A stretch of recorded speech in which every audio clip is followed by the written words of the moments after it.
नमस्कार, मी विनय दहिवाळ. आज तुम्हा सर्वांसमोर मी लिहिलेली एक कथा अहम ब्रह्मास्मी घेऊन येतो आहे. तसं आमचं गाव छोटंसंच.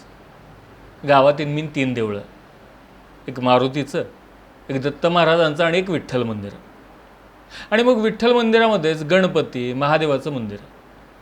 त्यामुळे 2-3 पुजारी सगळ्या वैदिक प्रक्रिया आणि विधी पार पाडायचे. आता हेच पुजारी मग वटपौर्णिमेला गावातले मुख्य वड वाटून घ्यायचे. आता कोणी कधी कोणता वड घ्यायचा याचे व्यवहार कसे ठरायचे हे गुपित मात्र आजपर्यंत आम्हाला कळलेलं नाही. कारण काय आहे की ही अतिशय शांततापूर्ण प्रक्रिया होती हो. की वड वाटपावरून पुजाऱ्यांमध्ये कधी भांडण झालं हे कधी आम्ही ऐकलंच नाही. वटपौर्णिमेच्या दिवशी मात्र ह्या सगळ्यांची मजा असायची. म्हणजे त्या दिवशी भल्या पहाटे हे सगळे पुजारी सुचिरभूत होऊन सोवळं वस्त्र नेसून उघड्या अंगानं आपापल्या वडाशेजारी जाऊन बसायचे. त्या दिवशी प्रत्येकाच्या ऐट काहीतरी औरच असायची.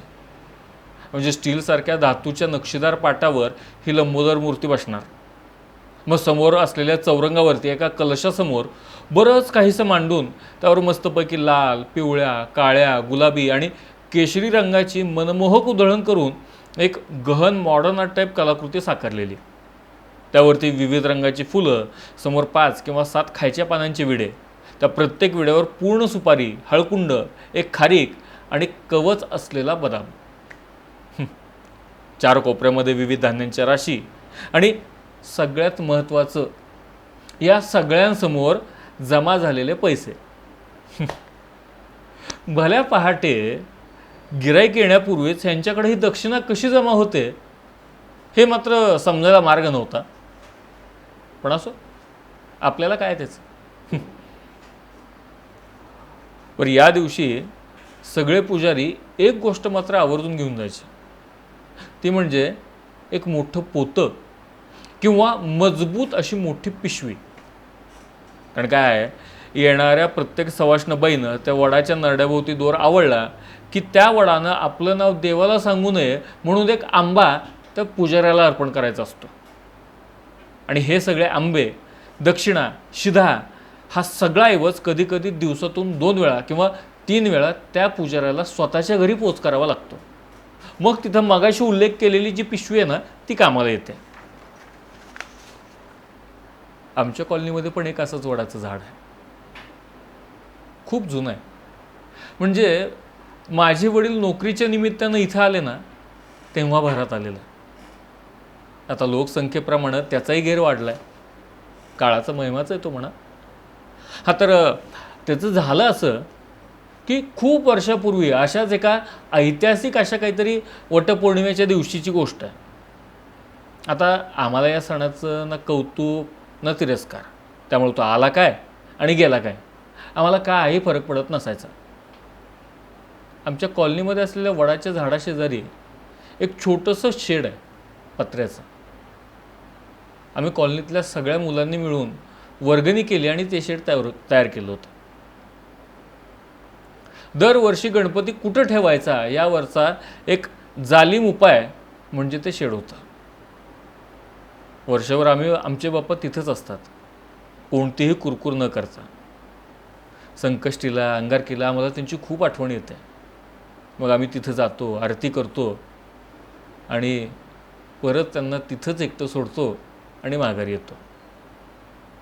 पण मागच्या वेळी असं लक्षात आलं की काही पत्रे कुजलेले आहेत, काही ठिकाणून पाणी आतमध्ये येत आहे, त्यामुळे मूर्ती खराब होत आहे.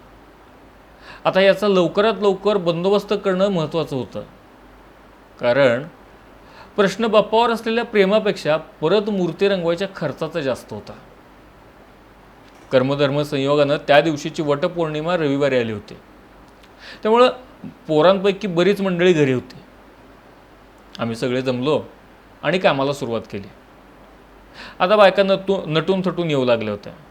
कोणी नऊवारी काष्टा घालून तर कोणी भरजरी काठापदराची साडी घेऊन. डोक्यावर पदर घेतलेली स्त्री ही सुंदरच दिसते आणि डोक्यावरचा पदर हा स्त्री सौंदर्यात कायम भरच टाकतो.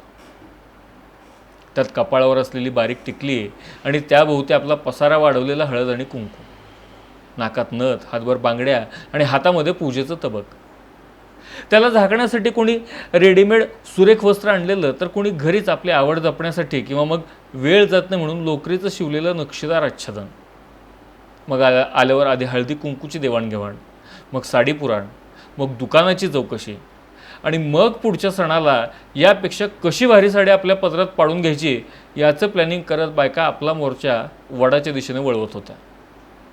मग ताटामधून सुती दोऱ्याची गुंडी काढून एक टोक आधीच्या दोऱ्यात खोचून 7 फेऱ्या मारून झाल्या की मग त्या भटजीबुवाची कामगिरी सुरू व्हायची. त्या तिथं मांडलेली पूजा आणि तो गुणगुणत असलेला मंत्र आजपर्यंत कोणाला समजला असेल असं मला वाटत नाही. मग येणारी प्रत्येक बाई त्या पूजेच्या आधी पाया पडायची. घरातून आणलेला शिधा आणि एक आंबा त्या पुजाऱ्याला द्यायचे. तो पुजारी लगेच पाय पुढं करायचा आणि बोटानं दक्षिणेकडे हात दाखवायचा.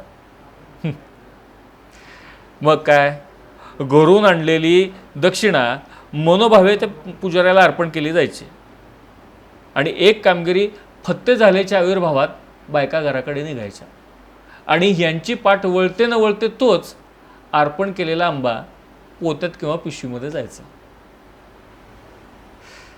आता कसं आहे की बसल्या बसल्या काही उद्योग नव्हता, त्यामुळे हा सगळा प्रकार पाहायला मिळत होता. आपण किती देवभोळे आहोत हे पाहून स्वतःवरतीच खूप हसू आलं. आणि आवळा देऊन कोहळा काढण्यामध्ये माणसा एवढा हुशारपणी अख्ख्या पृथ्वी तलावरती कोणी नाही. आता दुपार टळत आली होती. एव्हाना पुजाऱ्यानं एक पिशवी केव्हाच घरी पोच केली होती, दुसरी निम्मी अर्धी भरत आली होती. आता मलाही मजा येईनासी झाली होती, म्हणून मग मित्रांसोबत गप्पा सुरू केल्या होत्या. आता बायकांचा रबता थोडा मंदावला होता, हा पण कमी नव्हता झालेला. आता त्या बायकांच्या सोबतीला गावात फिरणारी काही भिकाऱ्यांची मुलं, काही दलित वस्तीत राहणारी छोटी मुलं कोंडाळं करू लागली होती. एक छोटी मुलगी होती, साधारण 7 ते 8 वर्षाची. कळकट चेहरा, शेमडानं बरबटलेलं नाक, मळकट फ्रॉक, मागं फक्त 2च गुंड्या, त्या पण वेगवेगळ्या रंगाच्या आणि तुटलेल्या. कडेवर 2 वर्षाचं बाळ होतं तिच्या. कदाचित छोटा भाऊ असावा तिचा. आईबाप कामावर गेले असावेत किंवा आई धुंदी भांडी करायला आणि बाप दारू पिऊन पडला असेल, त्यामुळे त्याला सांभाळत असावी. येणाऱ्या जाणाऱ्या रंगी बायकांकडे पाहायची. कदाचित आपली आई कशी दिसेल याचा विचार करत असेल. येणाऱ्या जाणाऱ्या प्रत्येक साडीत ते स्वतःच्या आईला पाहत होते.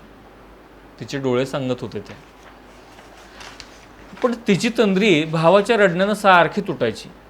त्याला काहीतरी हवं होतं, त्यामुळं फाटका सदरा आणि मोकळ्या ढुंगणाचं पोर सारखं रडत होतं. ती सारखी त्याची समजूत काढायची, पण ते पोर काही ऐकायला तयार नव्हतं. येणाऱ्या जाणाऱ्या प्रत्येकापुढं ते हात पसरत होते.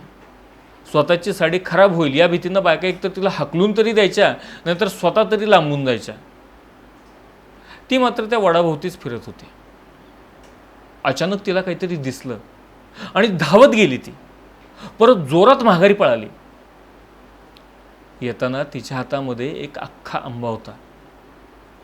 थोडं बाजूला येऊन तिनं तो आपल्या भावाला दिला. इतका वेळ टॅ टॅ करून रडणाऱ्या ते पोर बटन दाबावं तसं शांत झालं.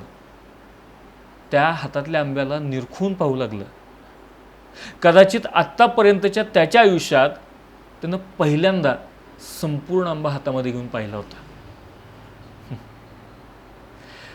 त्याच्या चेहऱ्यावरती आलेलं हसू पाहून ती बहिणाबाई सुद्धा मनोमन सुखावून गेली होती. त्या एका आंब्यानं दोघांनाही खुश केलं होतं. मी पण तल्लीन होऊन हे सगळं पाहत होतो.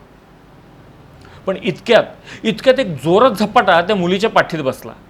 इतक्या जोरात की तिच्या हातात असलेला भाऊ दुसऱ्या क्षणी तिनं जमिनीवर ठेवला आणि स्वतःची पाठ चुळू लागली. पुजाऱ्यानं पाहिलं की आपला एक आंबा त्या पोरीनं पळवला आणि रागाच्या भरात हे चौर्य कर्म सहन न झाल्यानं त्यानं एक जोरात झपाटा त्या मुलीच्या पाठीवर लगावला होता.